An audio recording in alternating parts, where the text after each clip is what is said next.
So this video is going to be a stock chart analysis of 6 stocks. So APX, PHR, MWC, ROC, ION, and LTG. As usual, before natin pag-usapan yung 6 na individual stocks na yan, tingin muna tayo sa PSEI at sa overall markets. So PSEI, ayun, ang ganda nung naging galaw niya for the past week. Dire-diretso yung pagkataas niya. Nag-breakout na siya ng MA20 as the sign of the early reversal. Tapos nalagpasan niya din yung MA50. Kaso ang nangyari lang nung March 11, nagkaroon ng bentahan. So bumaba siya ng MA50. And then, para sa akin, ito yung sign na talagang ito na yung early reversal. Because nung March 12, ayun, kitang-kita na nag-support na yung MA20. So, as you all know, kapag ang resistances nalalagpasan, so nagiging na siyang support. And before, naging resistance yung MA20 sa PSEI. And then, ngayon, na-confirm na siya as support. So, nagkaroon na ng role reversal. And as you can see, after mag-support ng March 12, bumalik lang din ulit sa previous levels. So, merong possible short-term range dito sa PSEI. So, ayun, pwedeng mag-breakout siya dito tapos lagpas din sa MA100. So, gusto nating mangyari, magtagal pa yung consolidation para mahabol ng MA100 yung price, yung range dito.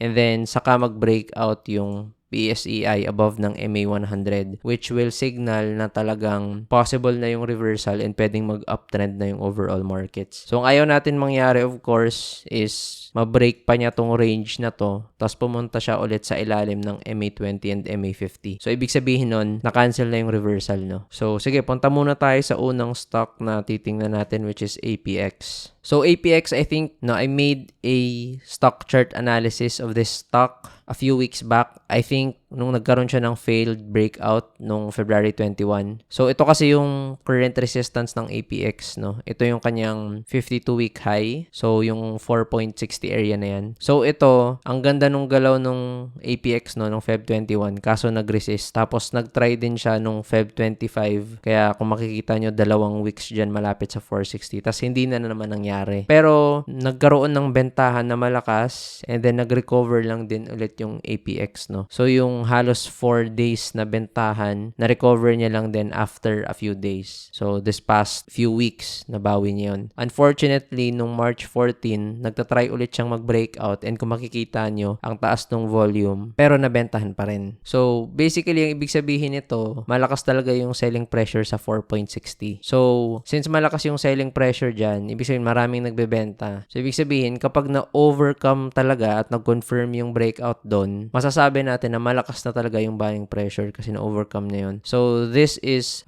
something or a stock that's worthy na bantayan, no? Kasi pag nag-breakout siya, ibig sabihin malakas talaga yung stock. So, ang ayaw lang natin mangyari sa APX is bumaba ulit siya around 4 na area. Kasi ito na yung range niya eh. Ang lakas nung bentahan and bilihan sa kanya, ang laki nung naging range. So, ayan yung pwedeng price area kung saan siya pwede maglaro. So, ang gusto lang natin, mag-breakout na siya dito sa 4.60. So, ano ba yung pwedeng maging resistances nito after siya mag-breakout sa 4.60?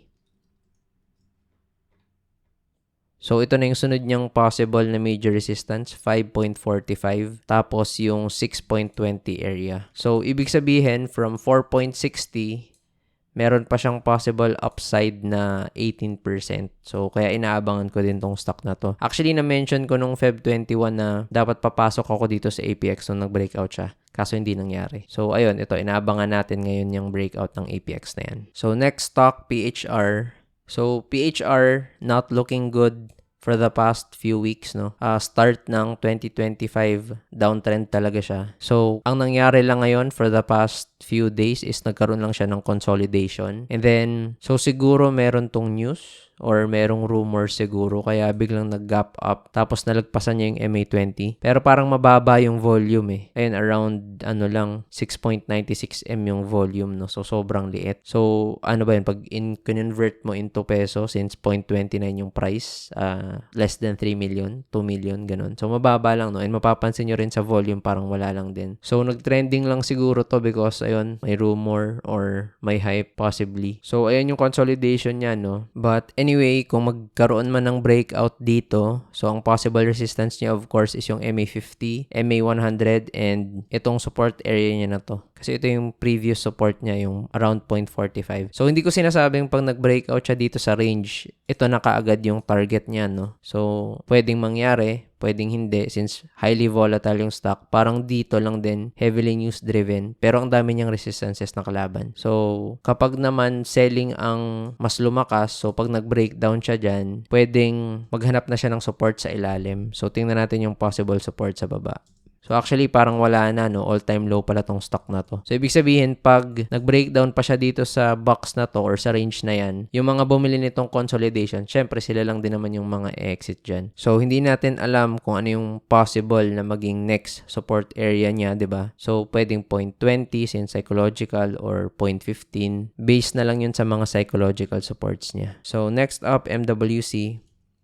So, MWC na pag-usapan ko na to sa previous video ko na 24K to 1M challenge yung week 9 and of course week 8 kasi matagal ko na siyang hawak. Kaya meron ditong average price. So, meron kasi akong hawak nitong MWC, no. Nakabili ako nung February 7. So, if you want to watch that, no, I'll just paste yung link ng video somewhere dito sa screen. Pero, I'll also discuss a few things here ulit. So, yung MWC, maganda yung galaw niya. Nag-breakout na siya dito sa kanyang range. And then, currently, ang resistance itong MWC is ito. So, yung kanyang 10-year resistance. Kasi since 2015 pa yan. So, around that area, no, 33 to 33.90.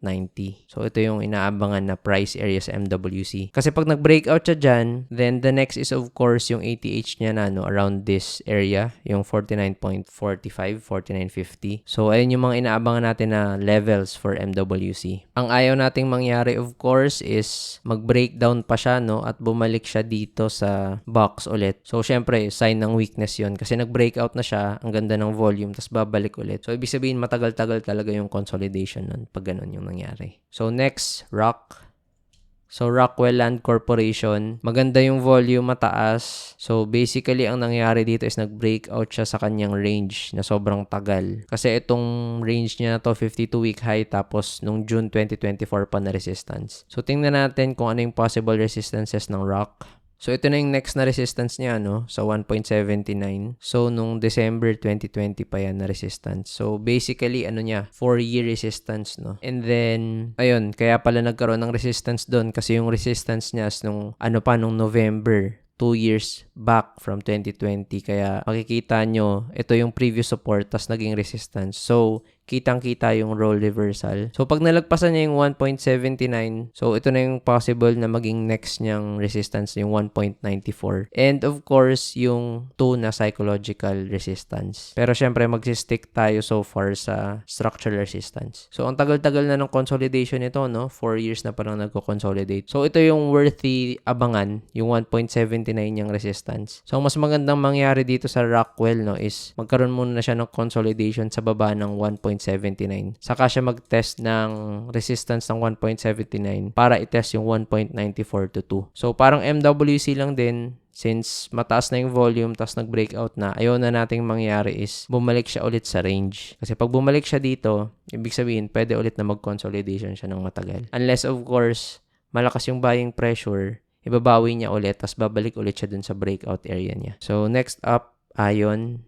So, Ion gap up opening. So, possibly rumors, possibly high. Pero I think yung grabing nagkaroon ng effect nito sa buying pressure pagdating sa Ion is of course itong dividend, no? Kasi nag-announce sila kanina na yung ibibigay nilang dividend is 12.66%. So, sobrang taas. Kasi yung 12% na dividends na yan, usually isang taon na yan na dividends ng mga blue chip stocks, no? Yung mga nagbibigay ng 2 to 3% per quarter. So, pwedeng maabot yung 12%. Or di kaya semi-annual na every 6 months, 6% yung binibigay. And iilan lang na blue chip stocks yung gumagawa niyan. So, siguro, since nakita ng mga market players na may mataas na dividend rate, 12.66, nagkaroon ng maraming buyers sa Ion para dun sa dividend na yun. And baka nag-expect pa sila na in the future, may ganun ulit na level ng dividends. Diba? So, currently, ang resistance ng Ion is ito, 1.08. na resistance. So, nung January 2025, ayun yung naabot niyang price. And then, of course, yung psych resistance at 1, pwedeng maging ganun yun. Tapos, itong 1.10 na resistance niya rin. So, maganda sanang gawin ng Ion is mag-consolidate pa siya ng matagal, no? Para makabuo ng bagong base. Saka siya mag-breakout dito sa 1.01 para i-test yung 1.10. So, of course, ang magiging pangit na galaw nitong Ion is syempre kapag bumaba siya dito sa area na to. Which I think medyo malabong mangyari since ang daming bibili nito since may 12.66 siya na dividends. And ang ex-date niyan is March 27 pa. So, merong 10 days yung mga market players para bumili ng stock na to para mag-accumulate for the dividend play. So, ayun lang. I think I've discussed this before na pagdating sa dividend plays, you'd expect a drop pagdating ng ex-date. Kasi yung mga pumasok para sa dividend plays, syempre, ibibenta lang din nila yung stock since ang habol lang nila is yung dividends. So, let's assume na yung Ion hindi niya malagpasan agad tong prices na to. No? Kunwari, nagkaroon siya ng consolidation. Tapos, March 27, so lagyan natin ng mark dito. So, halimbawa, nagstay lang siya ng consolidation dyan. So, you'd expect na meron 12% drop. So, ibig sabihin, mapupunta yung price dito sa around 0.85. So, malapit around that area yung magiging drop niya. So, the higher na yung prices mag-breakout sa mga resistances, then you're going to compute na lang yung 12% drop sa areas na yun. So, halimbawa, nag-breakout siya sa 1.01, tapos naabot niya lang is 1.10 area. Kunwari, nag-breakout siya, tapos nag-resist yung 1.10. So, assume na by March 27, kunwari, ang naabot lang niya na price is 1.09.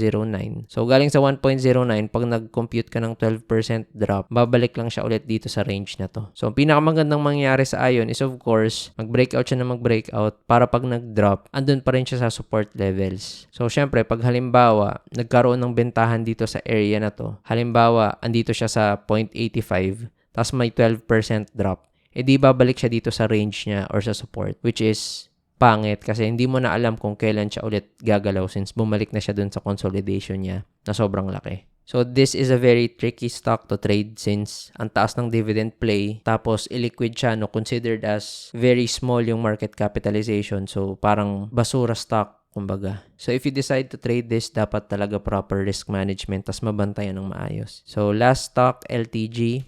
So, LTG, ang ganda ng run-up niya, no, kasi hindi na siya nag-breakdown from MA50. Although, may maraming pullbacks na nangyari, nagsosupport yung MA20. So, current resistance ng LTG is ito. So, ayun yung naging range niya, medyo malaki, no. So, bakit naging resistance itong 1250? So, tingnan natin sa left side ng chart. So, ayun, may previous support around this area, kaya nagkaroon ng resistance. So, parang rock lang din, no. Balikan natin yung stock. So, ayun, may previous support sa 1.79. Nag-resist yung 1.79. So, yun yung halos parehas nilang itsura, no?